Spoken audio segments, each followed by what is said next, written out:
Apparently, Chicago Bears offensive coordinator Shane Waldron has been getting feedback from his own players on how to improve the offense. Let's talk about it, people. What is going on, y'all? Fox Sports all back at it with another video talking, of course, some NFL here to talk about the Chicago Bears and here to talk about a report coming out that Shane Waldron is getting feedback from his own players. So we'll talk about this here. This is an article coming here from Yahoo Sports talking about this in terms of Shane Waldron, and he actually is seeking input from his players.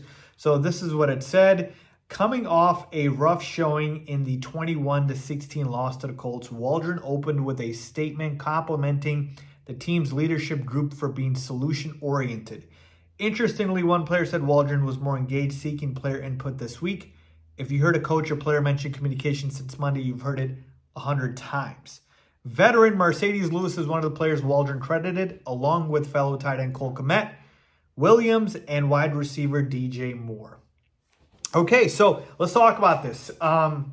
So Shane Waldron is taking a look at himself in the mirror and saying that, hey, I need input on what we can do to fix things. And I like that, all right? So we obviously had some of the team leaders talk to him, Mercedes Lewis being the oldest player on the team and a savvy veteran, and then Cole Kmet, who's obviously a big part of this team, and then DJ Moore, and then, of course, Caleb Williams. So I love the people that he's eliciting feedback from.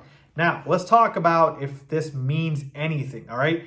And to me, this does mean something because if Shane Waldron was the type of offensive coordinator that was my way or the highway, this thing is going to go south very quickly.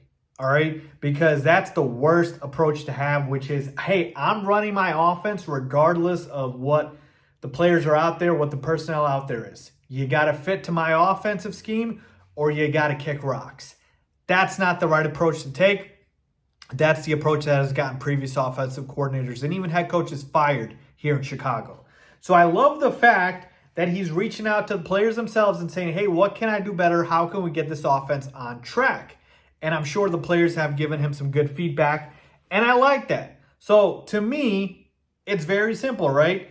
The first thing that Shane Waldron should be improving is his personnel packages on the field. More so than play calling, honestly, my biggest complaint with Shane Waldron has been the use or misuse of certain players, right?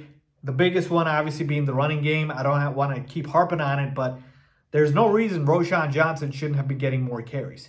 There's no reason you didn't need to dial back DeAndre Swift, or you should have dialed back, DeAndre Swift, and you should have increased Khalil Herbert's workload. Like, you should have done that. That's just something that you need to know, all right, as an offensive coordinator. Not only that, what about when you've got, breakdowns on the offensive line that isn't due to the offensive line.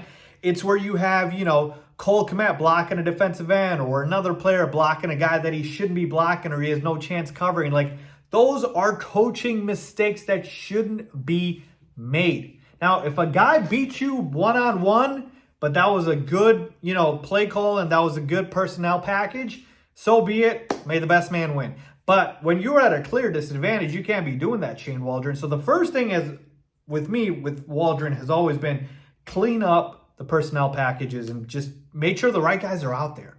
All right? Just make sure the right guys are out there and make sure the right guys are getting playing time. I didn't even bring up the fact that Cole Kmet wasn't getting, full snaps the first week of the season. Remember? He was splitting it, actually getting less than Gerald Everett. Like, that can't happen, Shane Waldron, so fix that first and foremost. I would say after the personnel stuff, I'd focus on just making the offense a little bit more simple in certain situations. Now, I don't want the offense to be simplified because, to me, I like the fact that we are giving Caleb everything and letting him process it and giving him full control. I don't want training wheels on Caleb Williams. This year's all about his development. Let's give him the kitchen sink and let's let him go ahead and learn. Now, I'm not saying to sink or swim here, but what I am saying is you don't need to baby Caleb Williams. You need to continue to give him as much power as he wants, right? Being able to change plays at the line of scrimmage, being able to audible, being able to go ahead and, see what the defense is showing. Caleb should be having full control over that, and I believe he has been, so I like that. Where I'm talking about simplifying the offense is certain situations don't get too cute. We know what happened in that awful 4th down call where you're doing a pitch off to DeAndre Swift and you lose like a bunch of yards. Like, just pound it in with your best back.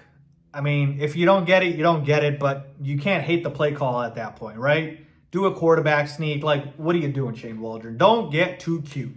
Just make things simple when they need to. You got to pick up a yard, put in Roshan. You got to go ahead and pick up 5 yards, out route to DJ Moore, right? Like, just make it simple in those situations. That's it. All right, that's all you have to do. Make the offense simple in certain situations. So to me, overall, folks, here's where I'm at.